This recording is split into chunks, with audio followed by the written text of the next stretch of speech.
Hello, this is Naomi Smalls, and welcome to From Head to Toe. Today we're going to be recapping RuPaul's Drag Race All Stars 9, Episode 3.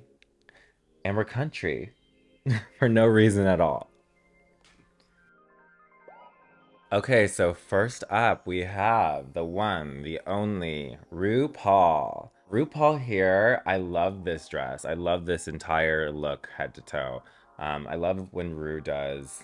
I mean, Ru is known for being a blonde bitch. I'm so curious the thought process like over the years. Like I want to know when she was just like, or when Matthew was like, we're sticking with blonde and you're rarely gonna skew from that because that is such a dedication. I know that that wig room probably looks exactly like Trixie's. Like it's just like big teased out blonde piles. And I love that this is like a darker blonde shade. It's not your typical 613 blonde. I feel like this is definitely more of a like not a winter blonde, like we're not adding in the lowlights yet, but this is more of like an autumn blonde. I love the combination of like this like wrapping paper type look. This genuinely looks like a candy wrapper, like after you've like opened up the egg and you like it's like still has like the wrinkles inside of it.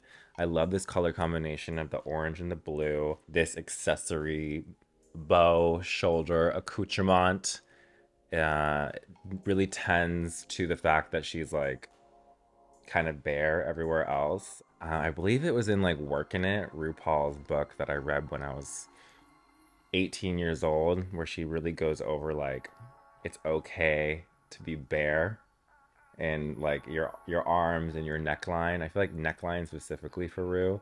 It did not stop me from bangling the fuck up once I found the source of jewelry, but I think that Ru does it so like daintily and so pretty, and she looks like a column. And this is exactly how I envisioned RuPaul: big hair, blonde, column, corseted, and the bitch has nails on. So let's celebrate that.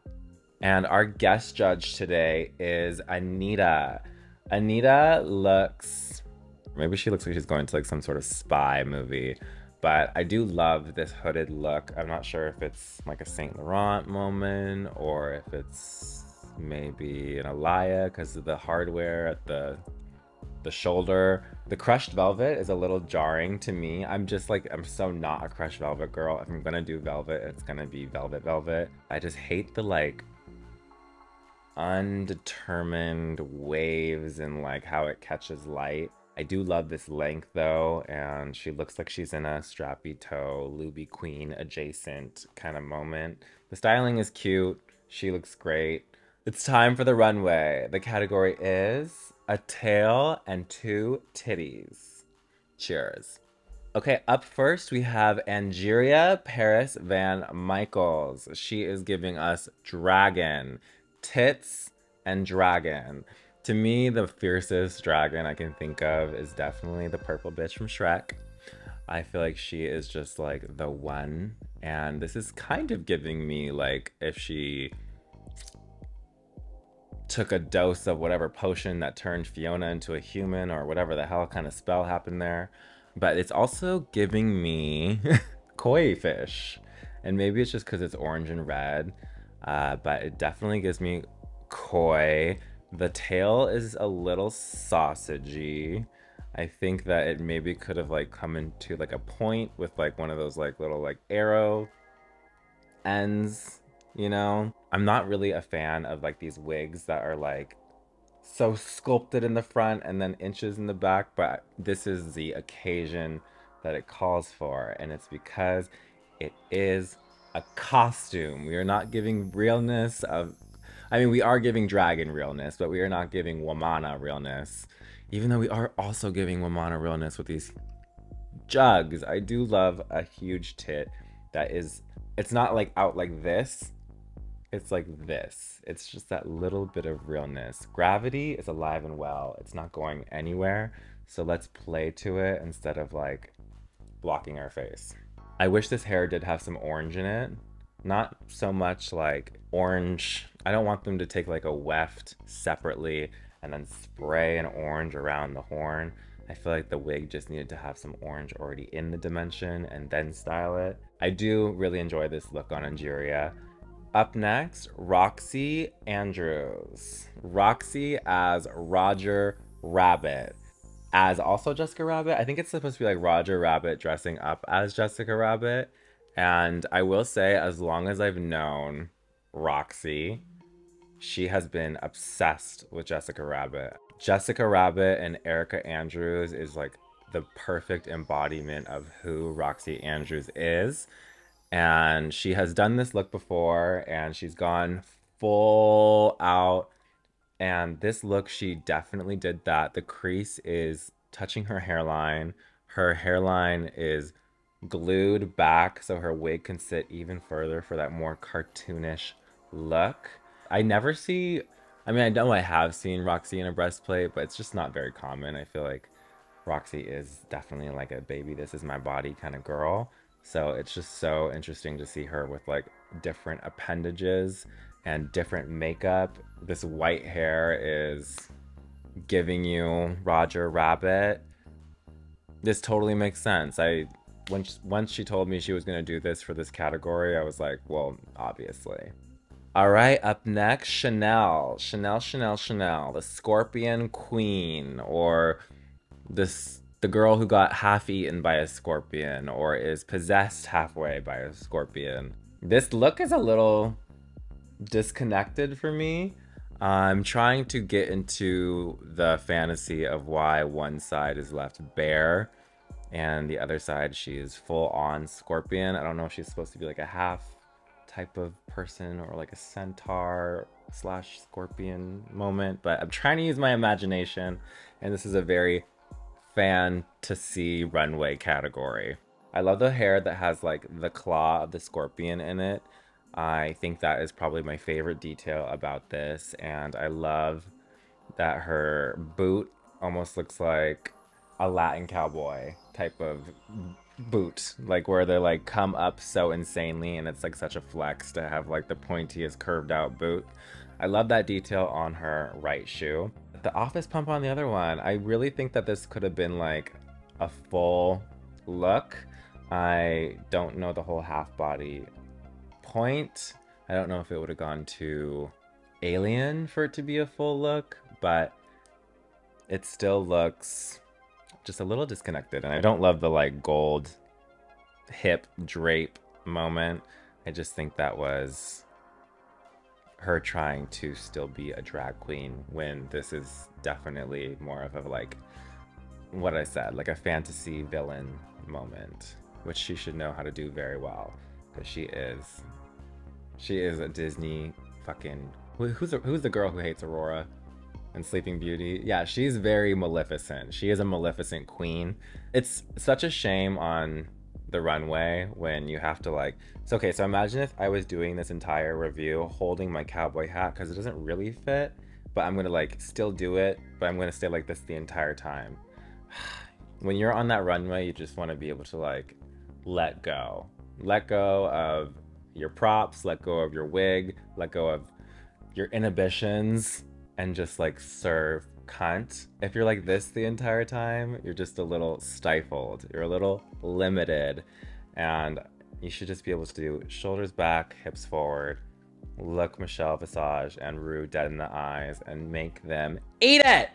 Up next, Jorgeous. I think that the legs here are like great. I love the whole like hind leg detail. I think it's so pleasing. It's hard to, we are at a point that we have seen so many goddamn Drag Race looks that those are sometimes a point of reference, and I honestly think Simone did this on their season, and I liked the Simone version better because it was like just like full head. It's giving centaur. I don't know if that is maybe the category this runway or if that was like on the like little description or the mood board, but like this is giving centaur because she's definitely like a human woman wearing some ears and with like the animal legs. I wish this was just like a little bit more connected. I could definitely see this running around Anime Expo though. Cute idea. And she looks really cute in it. I'm just being a nitpicky bitch because I am a nitpicky bitch. Up next, Vanessa Vanjie Mateo, giving another scorpion look. It's so nice of them to not put these back to back. And honestly, that's being nice to Chanel because this to me is a way more well constructed scorpion moment. I love that she's not having to hold it. It's not swaying back to back. It's stationary, it's light up, it matches her costume perfectly. I guess if there were two scorpions living in a universe, Chanel would be the evil bitch that is where the sun doesn't shine, and Miss Vanjie would be the bubblegum bitch where maybe she's kept in a tank as a pet or something. I don't know. Vanjie looks great. I never see Vanjie in like fun, funky hair colors like this. I feel like the most close I've ever seen to her in this was Vanjie is the girl who taught me so much about the power of clip-in extensions.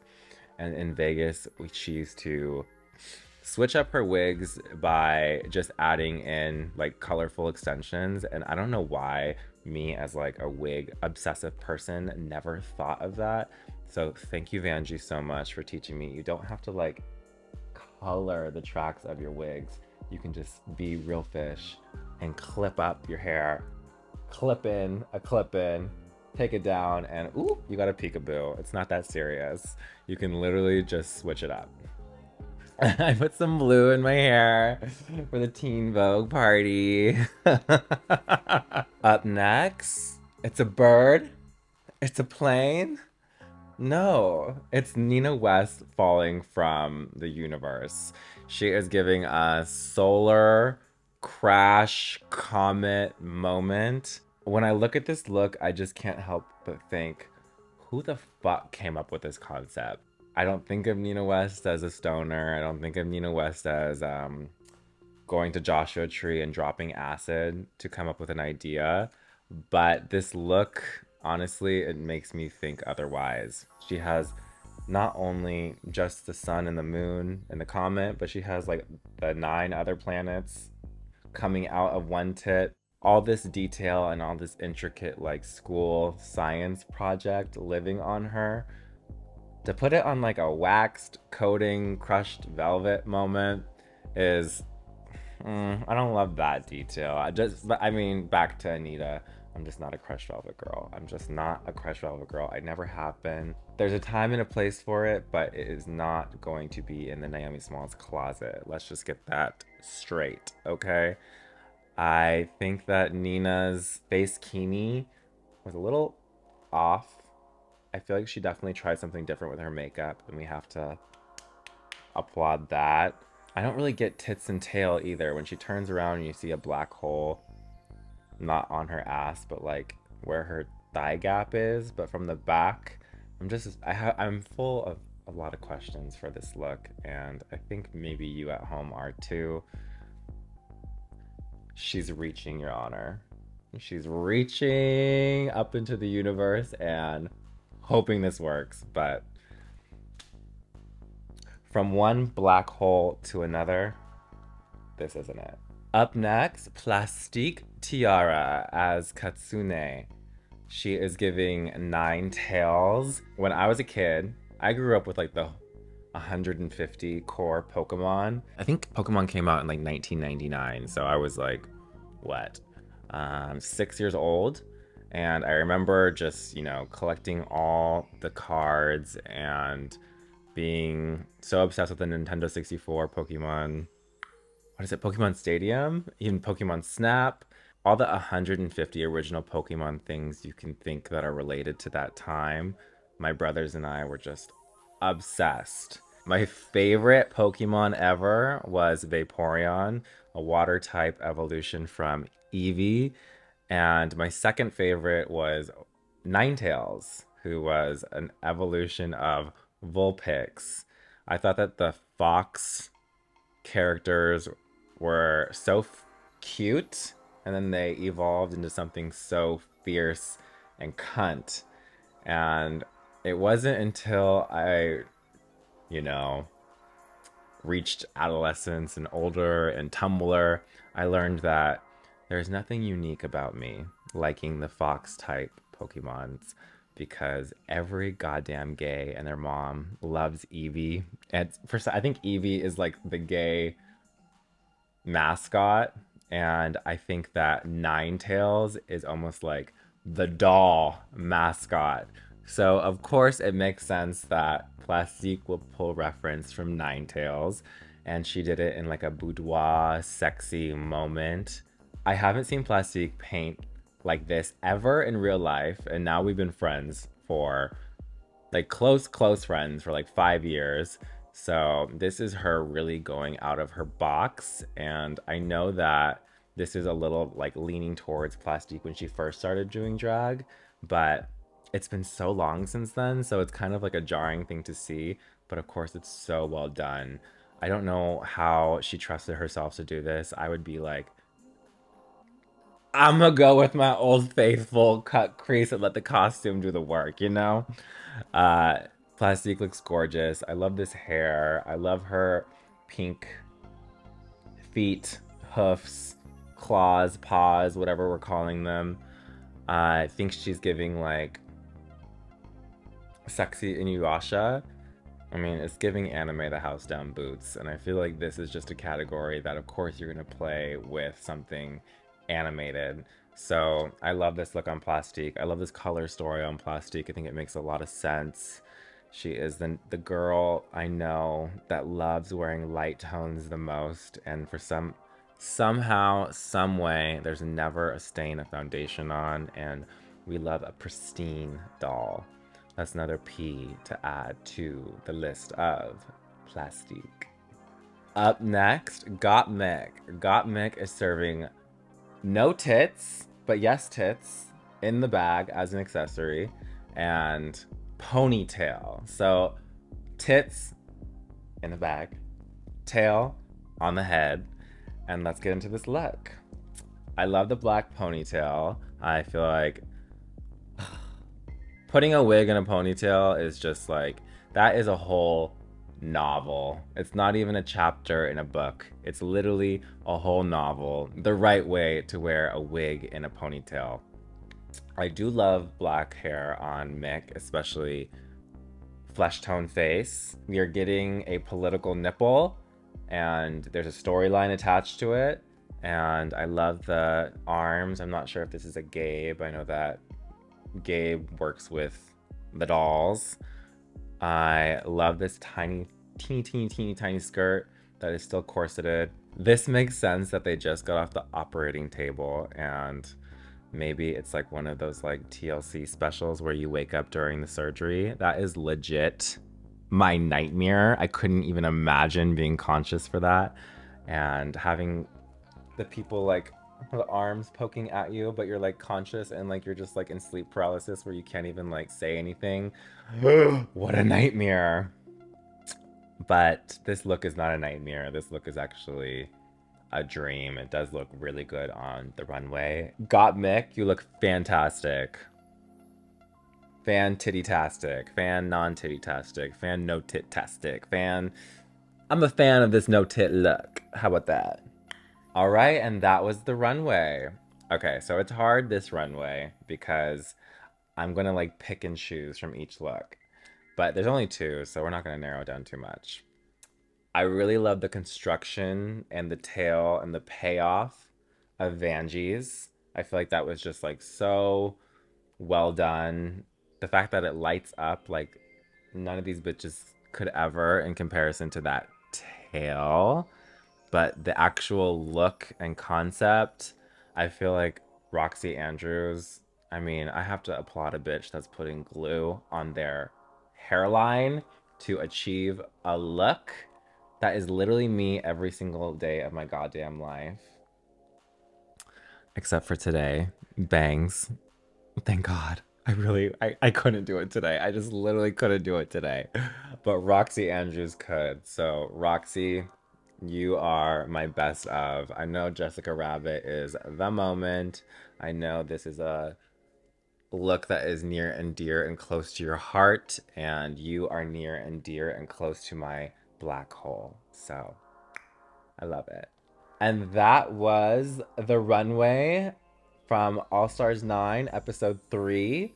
Thank you so much for tuning in from head to toe with Naomi Smalls. I am a bitch who knows a thing or two about giving head, and I'm also a bitch who knows a lot about long toes. And I will definitely tell you a tale about that. If you want the extra exclusive long format tale, you're gonna have to subscribe to patreon.com/Naomi Smalls. Early releases, longer releases, and you want the first look, don't you? You want to tip your hat to me? You want me to wrangle you up? Subscribe to the Patreon and tune in next week.